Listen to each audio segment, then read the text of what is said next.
In this lecture, we will cover two topics, aneurysm and dissection.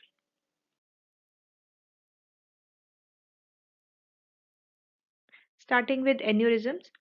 Aneurysms are congenital or acquired, permanent, abnormal dilatations of blood vessels or of heart, and these are due to weakening or destruction of wall of either heart or blood vessel.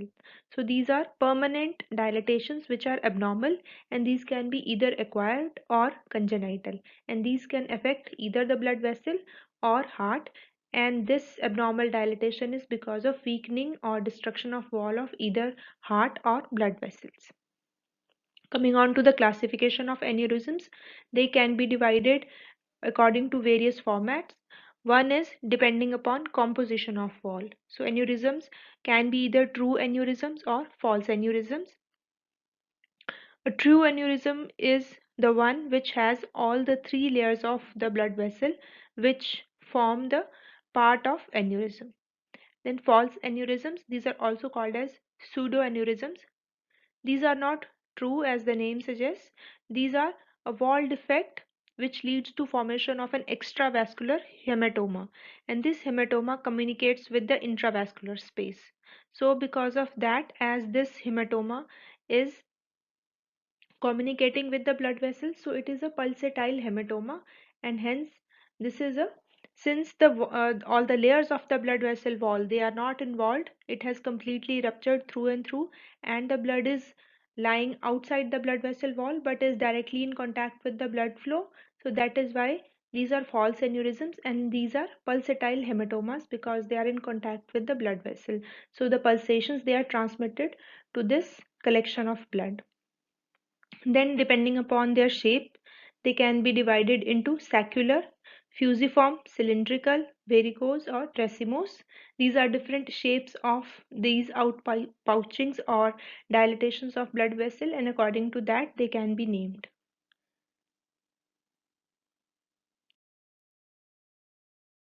This photograph shows the different shapes of aneurysms that can be there. First one is serpentine, where there is the serial outpouchings of the blood vessel. They are there, serial dilatations.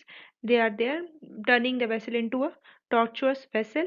Then there is racemose aneurysm, where there is interconnection of various arteries. Then they can be secular, where there is a simple spherical outpouching from one side of vessel is there. Then there can be fusiform types of aneurysms where it is dilated into a spindle shaped structure, or they can be cylindrical with parallel walls.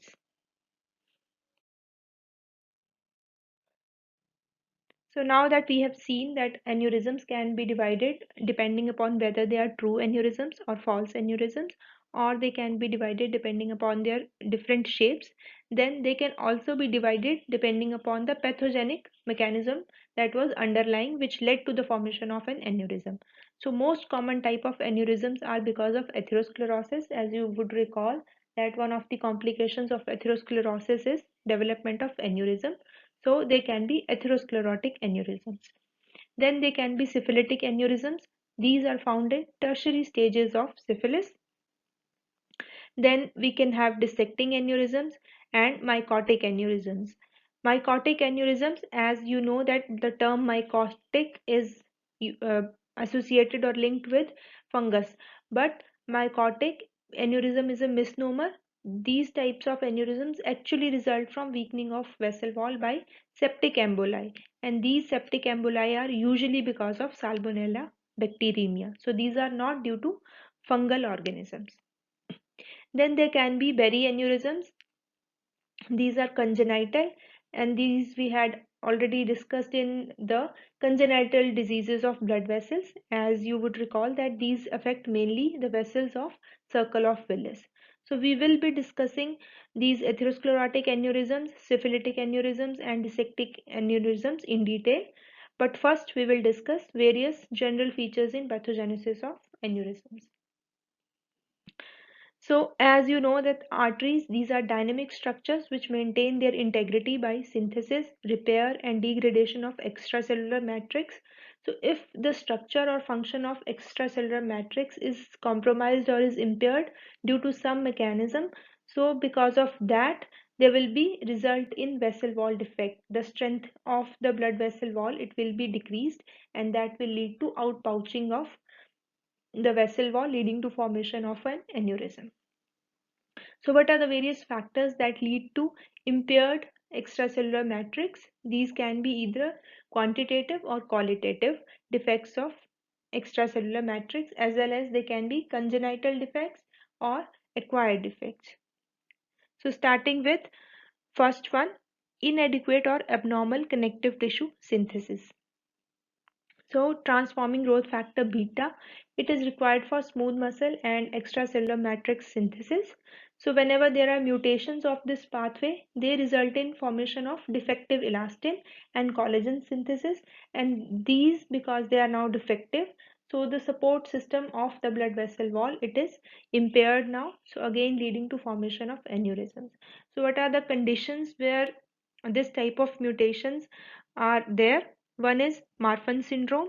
Here we have defective synthesis of scaffolding protein called fibrillin, and which affects downstream transforming growth factor beta pathway, again which will lead to defective synthesis of elastin and collagen synthesis, leading to weakened blood vessel wall and formation of aneurysms.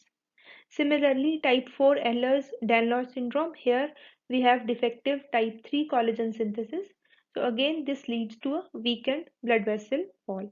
So this is the first mechanism by which blood vessel wall weakening can be there, and it is because of inadequate or abnormal connective tissue synthesis, which is usually in this case is because of genetic defects of some kind, which are affecting the transforming growth factor beta pathway. So now we have discussed the various genetic defects that can affect the extracellular matrix synthesis. Now let's talk about various genetic defects which can affect the modulators of extracellular matrix. These are, as we had discussed in atherosclerosis also, matrix metalloproteinases, which eat away or clear the extracellular matrix, and there are tissue inhibitors of matrix metalloproteinases, which inhibit matrix metalloproteinases. So, for a sufficient number of presence of elastin and extracellular material, we need a fine balance between matrix metalloproteinases and tissue inhibitors of matrix metalloproteinases. If there is more of matrix metalloproteinases or less of tissue inhibitors of matrix metalloproteinases, it will lead to clearing of extracellular matrix, and that will lead to lowered support and leading to uh, blood vessel wall weakening. For example, as you would recall from atherosclerosis, that the macrophages, they degrade elastin or they inhibit these tissue inhibitors of matrix metalloproteinases in atherosclerotic plaques, leading to weakness and leading to formation of vulnerable plaques. Similarly, genetic diseases which involve matrix metalloproteinases, where they are formed in large amounts, or there is tissue inhibitor of matrix metalloproteinases, they are formed in lesser amount or they are defective in a way. So because of that, there can be excessive connective tissue degradation and again blood vessel wall weakening. Then the third pathway can be because of loss of smooth muscle cells or change in smooth muscle cell phenotype. So, intimal thickening of atherosclerosis, as you would recall that in atherosclerosis there is formation of an neointima. So, this neointima is thickened, and this increases the diffusion distance for smooth muscles of media. So, because of that, oxygen and the blood supply to this inner part of media, it is impaired, and this leads to atrophy of smooth muscles of inner part of media over a period of time, leading to again vessel wall weakness and making the vessels more prone to development of aneurysms.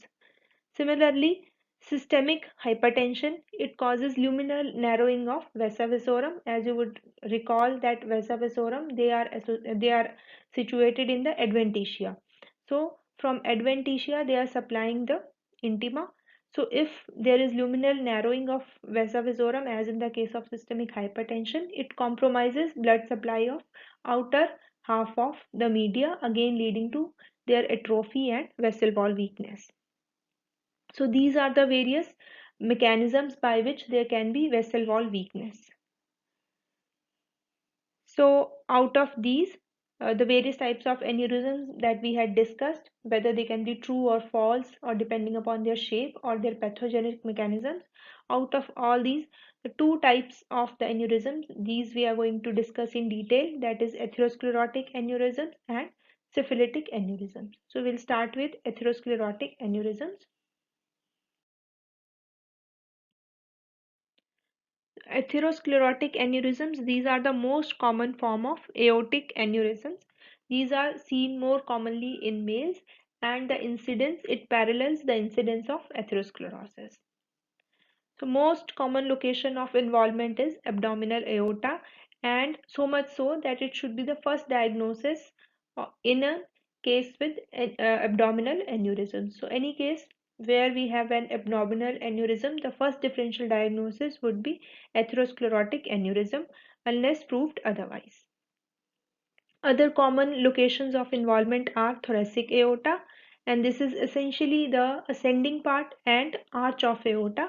Then also iliac arteries and large systemic arteries can also be sometimes involved by atherosclerotic aneurysms. So pathogenesis we have discussed many times. Uh, Till now I have repeated it again and again. So again I'm going to just talk about it in very brief, that atherosclerotic lesions, they cause thinning and destruction of medial elastic tissue because of impinging on them, also interfering with their blood supply as there is formation of neointima. So diffusion distance from intima to media, it is increased, and because of that there is thinning and destruction of medial elastic tissue. So in addition to that, there are degenerative changes like fibrosis, because this elastic tissue, as there is scarring, so this scar tissue is now replaced by the healing that occurs. This is by fibrosis. So this fibrosis replaces the elastin, which is unable to provide that much support to the tissues, and this leads to cystic medial degeneration. Then coming on to morphology. Morphology, distribution is between renal arteries and bifurcation of aorta. These are the most common sites of involvement of atherosclerotic aneurysm. This we have already discussed, that they involve predominantly abdominal aorta, and that too predominantly between renal arteries and bifurcation of aorta. Then grossly, these aneurysms are large, about 15 to 25 centimeters, outpouchings or dilatations. Then this sac, it contains a laminated bland mural thrombus. So mural thrombus, that is, the thrombus will be present in the lumen of the blood vessel.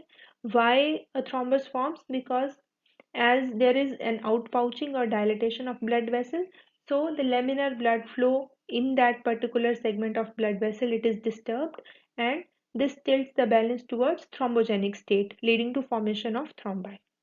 So underlying media, it will be thinned out or destroyed because of again presence of atherosclerotic plaques and extensive atherosclerotic changes. These can be observed in sac wall as well as in the surrounding areas which are not involved by aneurysms. So because this aneurysm is a complication of atherosclerotic, a late lesion of atherosclerotic lesion, so because of that various stages of atherosclerotic plaques, they can also be seen in surrounding areas. Coming on to microscopy.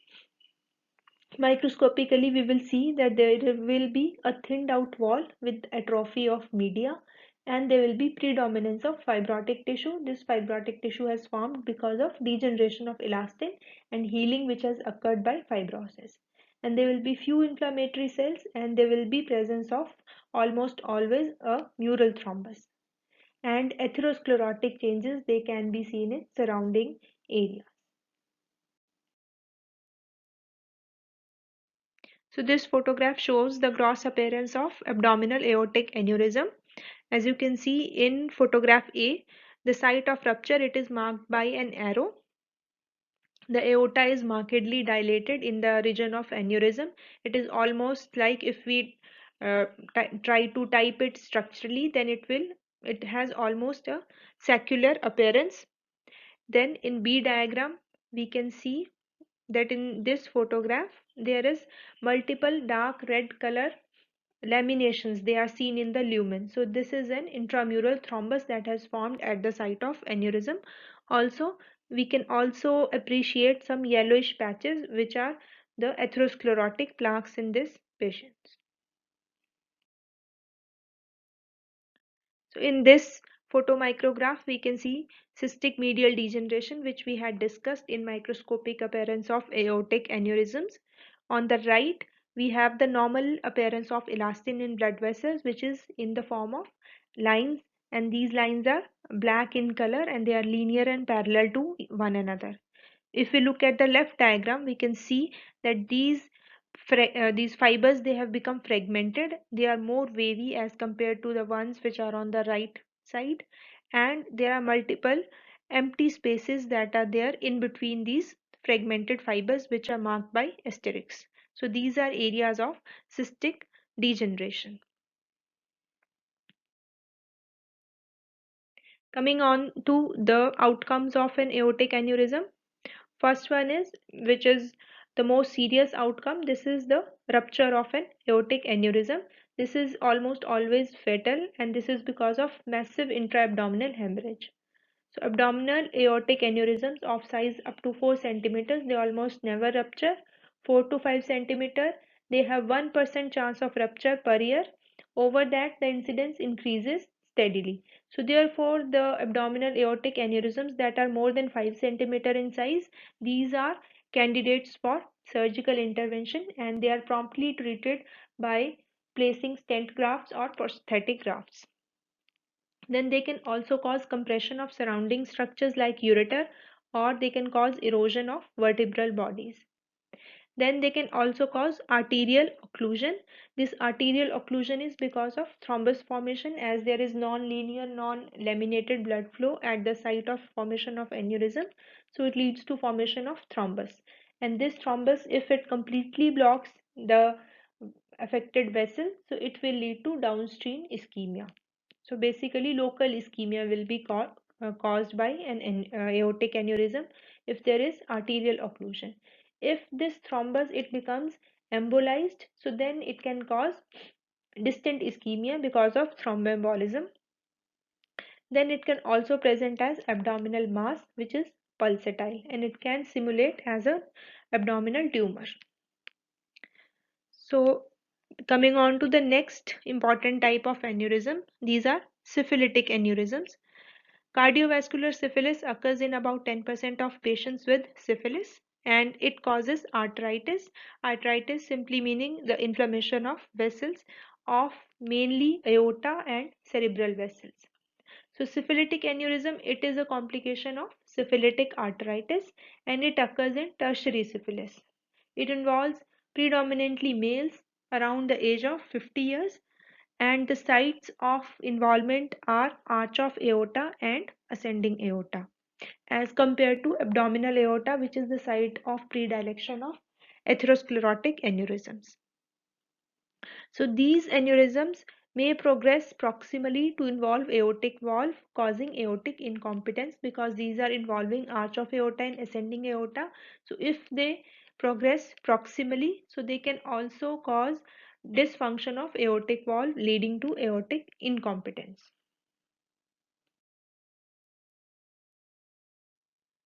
Coming on to pathogenesis of syphilitic aneurysms, about 40% of the cases with syphilitic aortitis, they develop aneurysms.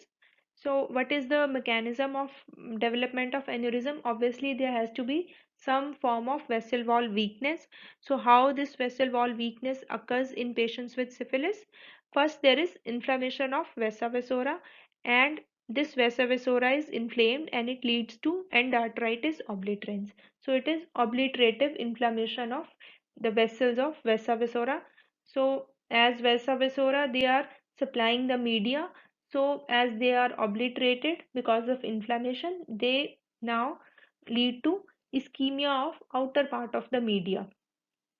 So as there is ischemia of outer part of the media, so smooth muscle of mediate undergoes atrophy, and it is now replaced by fibrous tissue. As you know that fibrous tissue will not be able to provide as much support as smooth muscles of media.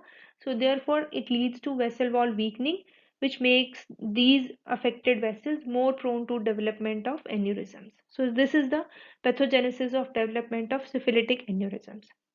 Coming on to morphology, gross features, as we had discussed earlier also, that the sites of predilection of syphilitic aneurysms is ascending aorta and arch of aorta. These are saccular in appearance and are about 3 to 5 centimeters in size. Then intimal surface would be wrinkled and it will have a tree bark appearance. Then, like any other aneurysm, there will be usually presence of a mural thrombus because of disturbed blood flow. Then aortic walls, if they are involved, if the aneurysm progresses proximally, so if the aortic valve is involved, it will be rolled out. And if aortic valve is involved, then ventricular wall will also be hypertrophied because of aortic incompetence. So this leads to massively enlarged heart, which is also called as cor bovinum. Microscopically, there will be features of healed syphilitic aortitis. So as we had discussed that there will be features of endarteritis obliterans. So same features they will be seen here. There will be adventitia which will be showing endarteritis obliterans of vasa vasorum. And indirectly it was leading to fibrosis, so there will be fibrosis which will be present in media as well as in later stages in intima, and more often than not there will be presence of a mural thrombus. So these are the features of syphilitic aneurysm microscopically. Complications, just like any other aneurysm, they are prone to rupture. They can also cause cardiac dysfunction. Why? Because of their strategic placement, because they are involving predominantly the ascending aorta and arch of aorta. So if they progress proximally, so they will cause aortic incompetence, which in turn will lead to ventricular wall hypertrophy, and all this will in turn lead to cardiac dysfunction. And also they can cause compression of surrounding structures. This photomicrograph shows microscopic features of syphilitic aortitis. This, as we can see, that in we can see the intima, we can see media and adventitia, and in the vessels of adventitia, where we can see these vasa vasorum as well as in media, these vessels, these are surrounded by plasma cells and lymphocytes. So as we had discussed that syphilis causes endarteritis obliterans as well as periarteritis. So the because of this there is inflammation of these blood vessels, which ultimately leads to endarteritis obliterans and atrophy of the supplied, the outer part of media, and later on the inner part of media and intima also.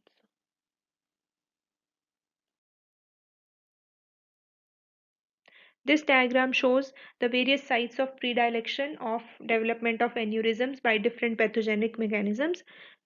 Arch of aorta as well as ascending aorta, they are predominantly affected by syphilitic aneurysms.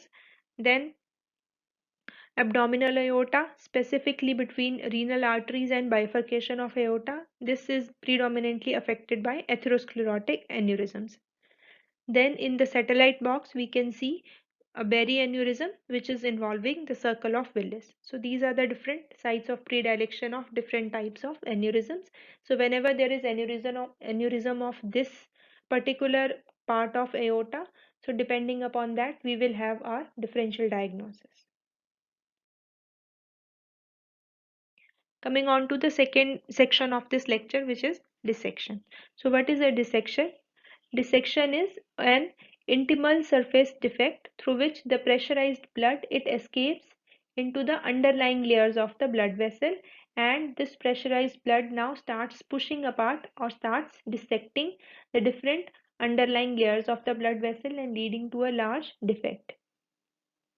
So there is some kind of tear in the intima, and through this tear in intima, the blood it enters the media, and because the blood is pressurized in the vessels, so because of virtue of this pressurized blood, this starts dissecting or playing a part of different layers of media, and with pressure of this pressurized blood, the defect it starts on increasing in size. So aneurysms and dissections, these are important causes of stasis and subsequent thrombosis, because both of these they are causing disturbance in laminar flow of blood, and they also have a propensity to rupture. And because there is if involvement of a larger caliber blood vessel, so usually they result in death. So starting with aortic dissection. Aortic dissection refers to splaying apart or dissection of muscle planes of media of aorta, and this forms a blood-filled channel within the wall of aorta. So at times aortic dissection is used interchangeably with dissecting aneurysm. So what I want to highlight here is that not all dissections they have attendant dilatation of the vessel. So as the blood, there is a tear in the intima and the blood is entering into the media. So if there is not sufficient support which is now lateral to the collection of blood, so there can be some sort of aneurysm or outpouching that can develop if there is not sufficient presence of support. So some number of aortic dissections they will be associated with an aneurysm formation also. So that is why the term dissecting aneurysm is used, but not always a dissection will be associated with an aneurysm. It all depends upon where exactly the dissection of the planes of media is there. Then coming on to pathogenesis, it occurs in two groups. Either it will occur in men which are aged between 40 to 60 years with an antecedent hypertension, or it can occur in younger patients who usually have a connective tissue disorder. So these two age groups, these they will have different etiopathogenesis in formation of aortic dissection. Especially in a few cases, it can also be iatrogenically induced, and this is accidentally created while doing an intervention like arterial cannulations. So, because of that, at times they can be iatrogenically also created. So, these are unusual in advanced atherosclerosis. Why? Because of extensive vessel wall fibrosis. As media is now replaced by an elastic tissue, they all injury as well as healing is going side by side. So healing occurs by fibrosis. So vessel wall fibrosis, it will prevent the propagation of wall defect. So even if a wall defect will form in patient with advanced atherosclerosis, it cannot further propagate because there is vessel wall fibrosis and it provides resistance to it. So basically we have three groups. One are the men between 40 to 60 years who have antecedent hypertension. So there is excessive shear stress of blood in their circulation because of high blood pressures. Then there is second younger group which have connective tissue disorders. So they will have weaker blood vessel walls. And thirdly, there is a special group where it can be created iatrogenically accidentally because of some intervention like arterial cannulations. Here I want you to look at just picture number E, which is a pictorial representation of how a dissection occurs. As you can see that there is an intimal tear, and through this intimal tear there is extravasation of blood, and this uh, through this tear, the pressurized blood it starts dissecting or splaying apart of layers of intima. Coming on to pathogenesis of aortic dissection, most commonly this will be seen in patients with very high blood pressures. So hypertension is the major risk factor. Hypertensive patients they have medial hypertrophy of vasa vasorum, and because of this medial hypertrophy of vasa vasorum, there will be variable loss of medial smooth muscle cells, as well as this smooth muscle cells they will be replaced by extracellular matrix, leading to cystic medial degeneration. So this is at max what will be seen in microscopy also, that is cystic medial degeneration of the blood vessel wall. Otherwise, hypertension is the major risk factor for development of aortic dissection. Then in A fewer subset of patients, there can be defective connective tissue disorders, for example, in patients with Marfan syndrome. And as we had discussed earlier, that this patient subset, these patients will be of younger age group as compared to hypertensive patients who will be relatively older. Then coming on to morphology. Distribution, usually aortic dissection is found within 10 centimeter of aortic valve in ascending aorta. So this is the site of predilection. It can continue along the aorta retrograde as well as forwards or in both directions. So grossly, in most cases, no specific underlying pathology will be identified. A transverse or oblique tear in the intima with sharp edges about 1 to 5 centimeters in length would be identified. Plane of dissection is usually the junction of outer and middle one-third of vessel. So this is the plane of dissection in most of the cases, which will be junction of outer and middle one-third of media. Then in rare cases, what happens, or rather we would say in lucky cases, a second distal intimal tear would develop, and this distal intimal tear, it will allow the blood to escape back into the lumen. So from one intimal tear or proximal intimal tear, the blood will enter into the media, and through the distal tear again it will come back into the lumen. So because of that, there will be no collection that will be forming, it will be simultaneously drained out, and later on it can also become endothelized. So this creates a false channel and it is called as double barrel aorta. So within one aorta there will be two lumina, they will be formed in this subset of patients, but this is not something that usually happens, this happens very rarely. Then coming on to microscopy, no specific underlying pathology is detected in most of the cases. The most commonly found condition will be cystic medial degeneration. This term we have discussed many times. Then inflammation would be characteristically absent. Here the gross and microscopic appearance of aortic dissection is depicted. On the left we can see the gross appearance where an aortic dissection, it is highlighted by a probe. To the left of the probe we can see a blackish area which is a hematoma, and towards the right we can see multiple arrows.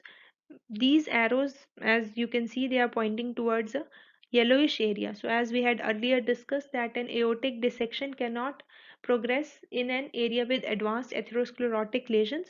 So therefore this particular aortic dissection, it has become limited only to the part which is uninvolved by atherosclerosis. Then to the right we can see a microscopic picture. Here the different layers of blood vessel are there. By the asterix, the collection of blood, this pinkish material, homogeneous pinkish material is collection of blood, and as you can see that it is lying between the these black lines. These black lines are the elastin fibers, and these elastin fibers, as you can see, they are lying on both sides of this collection of blood. So this is basically lying in between the layers of media of blood vessel. Coming on to clinical features of aortic dissection. So risk of complications due to aortic dissection depend upon the location of the dissection. Most common and serious ones are from aortic valve to the arch of aorta, or because of the proximal location of aortic dissection. So the aortic dissections which are proximally located, that is between aortic wall to the arch of aorta, they have more common and more serious complications. So two classification systems are used for classifying aortic dissections. One is DeBakey classification. This is an anatomical classification, that is which particular area of aorta is involved, and second is Stanford classification. This is based on management approach. So we will discuss them side by side. As you can see that DeBakey classification, it is divided into three parts, 1, 2 and 3, and Stanford is also divided, but it is only type A and type B. So DeBakey 1 and 2, they come under Stanford classification type A, whereas DeBakey 3, it comes under Stanford classification B. So what is the difference between all these types? So DeBakey 1 and 2, they are almost similar as they are managed similarly and they fall under type A of Stanford classification. DeBakey 1 comprise 75% of aortic dissections and they begin in ascending aorta and they continue distally. So these are proximal lesions. Then DeBakey 2, they comprise 5% of the dissections and they remain limited to the ascending aorta. So these are proximal lesions but they do not progress distally unlike DeBakey 1 type. So both these, they fall under Stanford classification A and they have similar type of management and these are, they cause serious complication because they are located in close proximity to aortic valve as well as the heart. Then we have DeBakey 3 or Stanford classification type B. These account for the rest of the 20% of dissections and they begin in descending thoracic aorta near subclavian artery and they continue distally. So this photograph shows this different types of DeBakey dissections.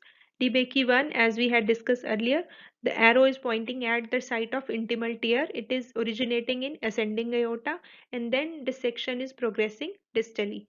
Then DeBakey 2, again the tear is in ascending aorta but the dissection is being limited to ascending aorta. It's not progressing distally. And then we have DeBakey 3 where the intimal tear is in descending aorta and again the dissection is progressing distally. So as we had discussed earlier also that DeBakey 1 and 2 they will fall under type A of Stanford classification and they will have a similar management and these are also more serious ones also because they are uh, located in close proximity to the heart as well as aortic valve so they can cause aortic incompetence. Then type B or DeBakey 3, they are uh, similar to one another and they have involvement of the descending part of the aorta.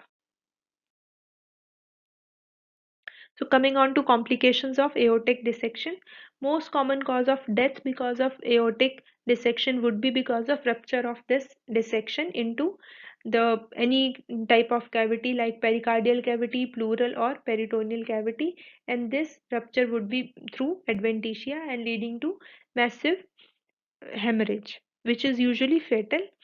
Proximal lesions, they will also cause cardiac tamponade by disrupting aortic valves. That is why DeBakey 1 and 2 they are potentially life threatening. Then clinical presentation. These aneurysms, these dissections, they present as sharp shooting pain in the chest and they will be radiating to back between scapulae and they will move downwards as the dissection progresses. So they can also be confused with MI and these are fatal if these are unrecognized as they can cause cardiac tamponade. A substantial number can be saved if timely recognition of aortic dissection is there and management is started.